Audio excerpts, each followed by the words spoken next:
নমস্কার বন্ধুরা, কেমন আছো সবাই? আশা করি সবাই খুব ভালো আছো আর আমিও ভালো আছি। চলে এসেছি আবার একটা নতুন ভিডিও নিয়ে। তো ভিডিওটা হচ্ছে ভ্যাসকে আগে বিন বাজানো। তো ভ্যাসের আগে তোমরা যতই বিন বাজাও, ভ্যাস কিছুতেই শুনবে না যে ভালো মন্দ। তোমরা যে বোঝাতে চাইছো কোনটা ভালো কোনটা মন্দ, কিছুতেই বুঝবে না। ভ্যাসের কানে যেটা কেউ ঢুকিয়ে দিয়েছে, ভ্যাস সেটাই শুনবে, সেটাই করবে।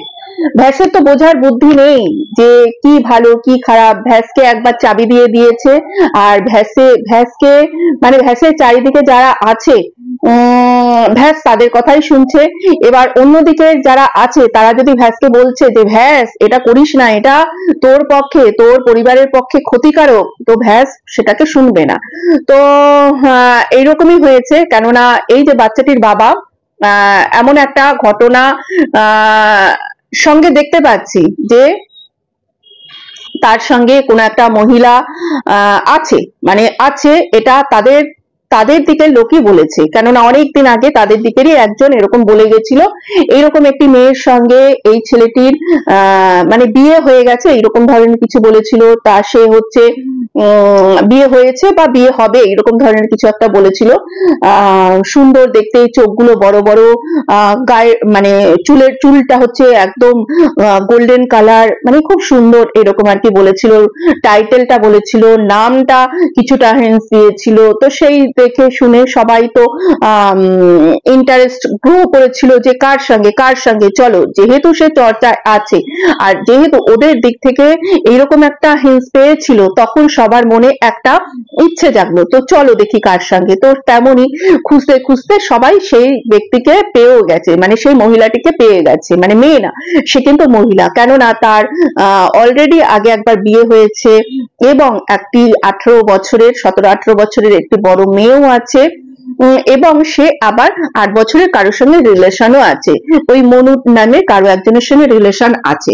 এইবার হঠাৎ করে এই মনু কিছু মানে ভিডিও কিছু এই ফেসবুক বা ইনস্টাতে ছাড়তে আরম্ভ করলো। এবার সেখান থেকে সব ভিউয়ার্সরাও দেখেছে কি কি ছাড়া হয়েছে, এবং আমাদের মতন আমরা যারা আছি, অ্যাকচুয়ালি আমরা হচ্ছে ভিউয়ার্স। এবার যারা ধরো ভিউয়ার্স, শুধু ভিউয়ার্স, তারা তো ভিউয়ার্স কমেন্ট করে, আর আমরা হচ্ছে ভিউয়ার্স প্লাস হচ্ছে ক্রিয়েটার। মানে আমরা ভিউয়ার্সের দিক থেকেও দেখবো, আমরা হচ্ছে এই কন্ট্রোভার্সি ক্রিয়েটারের দিক থেকেও ব্যাপারটা দেখবো। তারপরে আমরা যেরকম বুঝবো সেরকম নিয়ে আমরা যে মানে যে যেরকম পারি ভিডিও করতে আরম্ভ করব। তো সেটা দেখে সবাই সেরকম তাদের মতামত দিতে আসলো।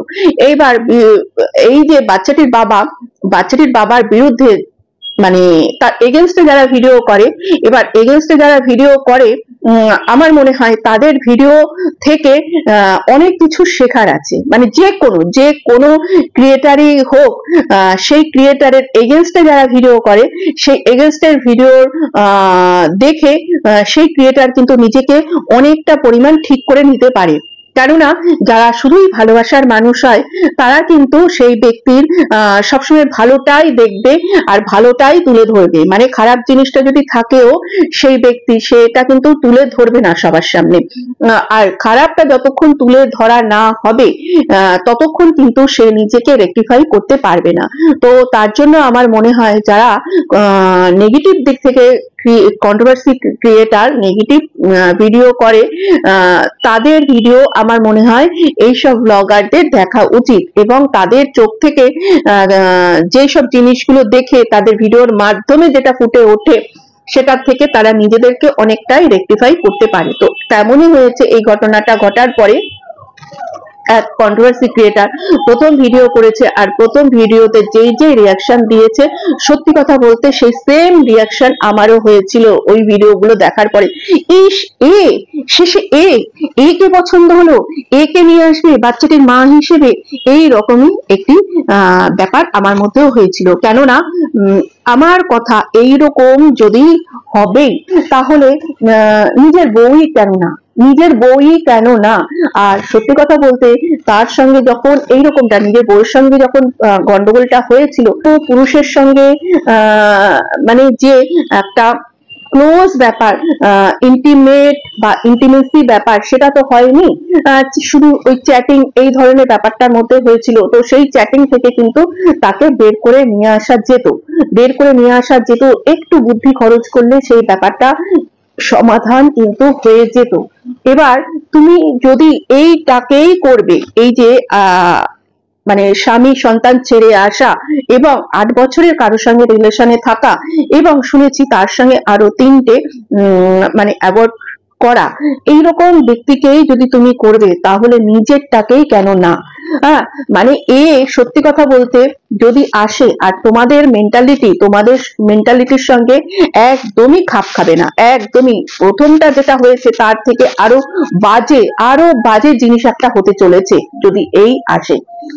কেননা প্রথমত তোমরা যে মানে বাঙাল আগের ছিল ঘটি, এর সঙ্গে তোমাদের এই ব্যাপারটা নিয়েই প্রথমত যে ওঠা বসা খাওয়া দাওয়ার সঙ্গে বিস্তর ফারাক, এইটা নিয়ে একটা গন্ডগোল শুরু। তারপরে এই ছোট্ট গন্ডগোলটা এত বড় একটা ফাঁক হয়ে আজকে তোমরা দুজন দুদিকে আছো। এবং এই যে আসছে এটাও কিন্তু সেম ওই মনে হয় যতটা সম্ভব আমার মনে হয় বেশি, কেননা কথার টান থেকে বুঝলাম, তারপরে হচ্ছে আরো ব্যাপার থেকে বুঝতে পেরেছি। তো এর সঙ্গে তোমাদের তো আরো বিশেষ করে আরো বনবে না। তারপরে এর যা দেখলাম, মানে ও তো ছিল তোমাদের থেকে, তোমাদের কথায় অনেকটাই আর্থিক দিক থেকে কম একটা পরিবারের মেয়ে ছিল, তো তোমাদের সঙ্গে এসে সেইভাবে নিজেকে অ্যাডজাস্ট করতে পারেনি।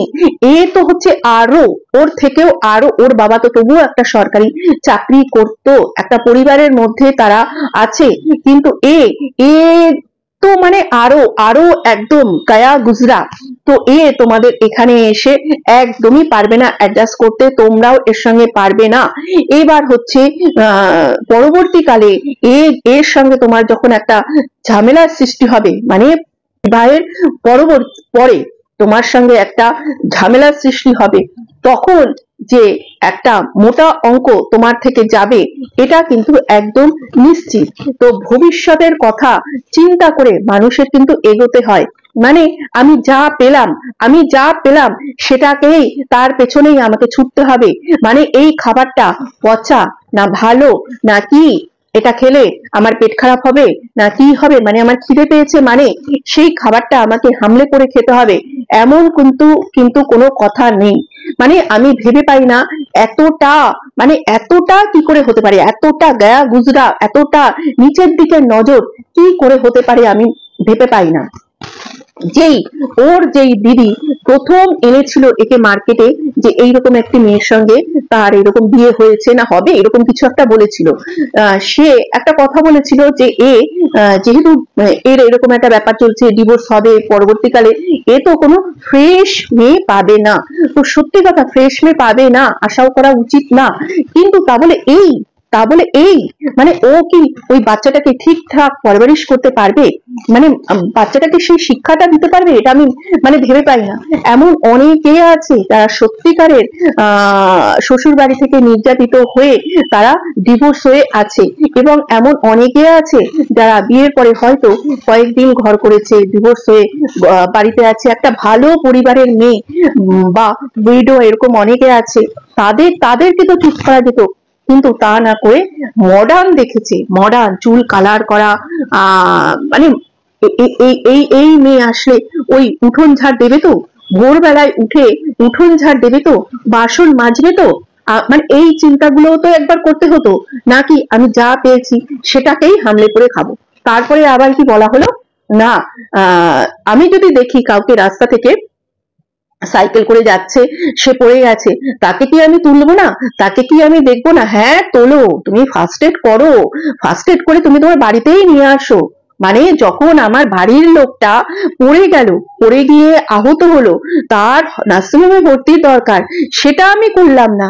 আমি কি করলাম, আমি বাইরের একটা লোক সাইকেল থেকে যাওয়ার সময় তার একটুখানি ছড়ে গেছে, একটুখানি কেটে গেছে, তাকে আমি দৌড়ে গেলাম, তাকে আমি ফার্স্ট এড করে দিলাম, করে দিয়ে তাকে আমি বাড়িতে নিয়ে এসে আমার বাড়িতে রাখলাম। হ্যাঁ, নিজের বাড়ির লোকটা মরে যাক, তার দিকে আমার কোনো দেখার দরকার নেই।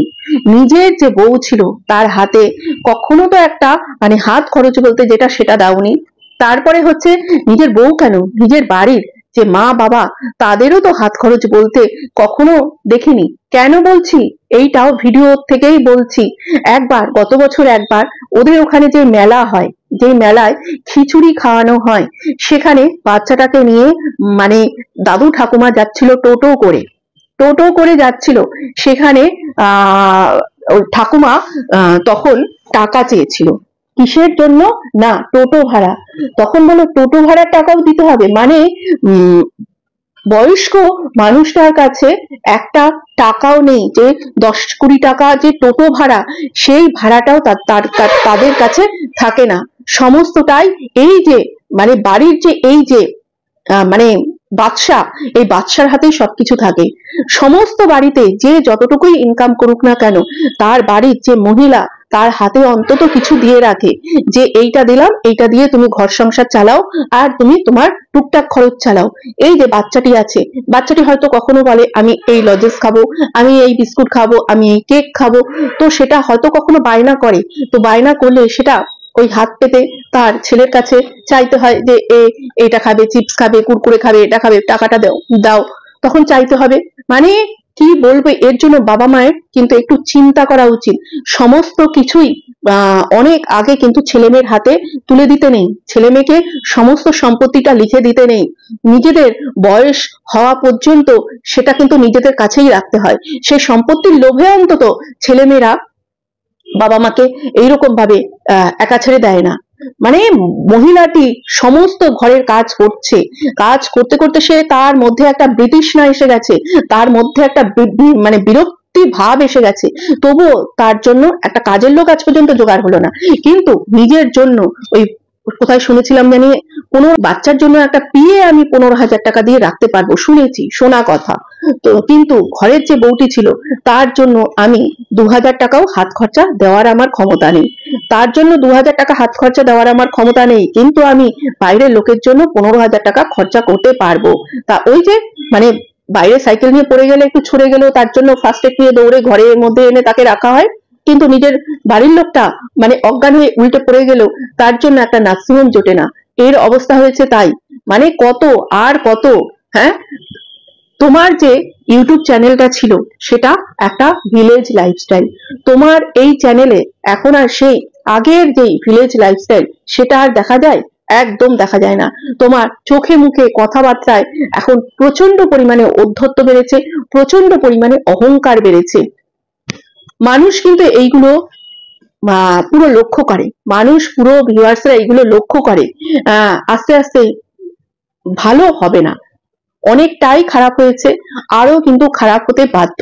যেমনি যেই দোকানদারের ব্যবহার অত্যন্ত ভালো, সেই দোকানে কিন্তু খদ্দেররা অনেক মানে যায়, সেই দোকানে খদ্দেররা যায়, সব সময় ভিড় হয়। আমাদের এখানে অনেকগুলো সোনার দোকান আছে, তার মধ্যে পর পর 3-4টে সোনার দোকান আছে, তার মধ্যে একটা সোনার দোকানে সব সময় সব অকেশনে ভিড় লেগেই থাকে।